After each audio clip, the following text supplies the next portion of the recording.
جدما کوچبرکرنا شینیین کانتونا عفرینا داگرکری د آدارا 2018 ده بر کانتونا شهبای و روزانه به ایریشن دولتا ترکا داگرکره روبرو دمینن. دولتا ترک ده ایریشن خوده راست راست سویلان دکه هدف و کمکوژیان لدیجی خلکن عفرینه پکتینه. گریدای وی که انداما کنگراستار یا نفچه احرزه بوتان قاسم دیار کر که دولتا ترک جبو تکبرنا پروژه آری و بریا خسر و دست کفتین شورش آرو جوای کردستانی ایریشان لدیجی گلی هرمی بکتینه.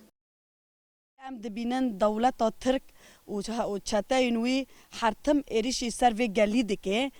و گلی هدف دگره ملتی مدنی هدف دگره لام صادقن یعنی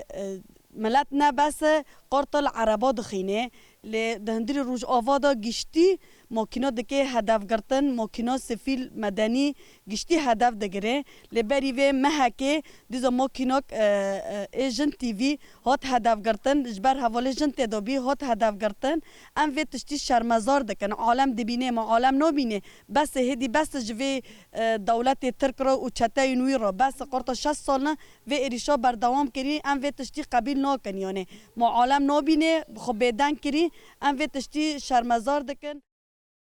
هروها انداما مالا جن فیدان علیانی زمان که دولتا ترکا داگر کر جهیزا جنان دترسه لو ما وان هردم هدف دگره. حرتم دجمن دخوزه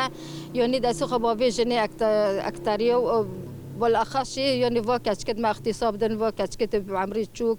بری یعنی دسته مهانه اختصابی کچکب چوک اختصاب کردن و في دزيت انتهاكات تشهد من وقت ملاتي عفرين وداره دبي تشتنا ملاتي ما برا الشهبار وخبر دشينن دبي وارن مثلا تشتنا ولا تشتنا دار وروشي بجديش يعني فو ملاتي ما بر يعني او دكن دار ودارشي بر اشاكه دكشينن بر استانگيه دكشينن طاول يعني وانا استاكين دكشينن وقت جنشي ادمه ما دخوازم بگینم يعني اتم کلاک جنوبن يعني دنگی کلکی ام بون کن مثلا لا کشتنه جنیرو نه اختصاب جنیرو ام دخوازن وانا ام دنگی خو بگینن حرتم جنو و کوچبری دو داره و ايش ندکشین ارتشا ترکا داگر کرو چته ینوی سوجین خواه ین لدیجینش تجهین رسن این کانتونا عفرینا داگر کری ین رواندن کشتن تجاوز کرن گوهردنا دموگرافیه و برینا داران لبرچاوی جهانی دومینن.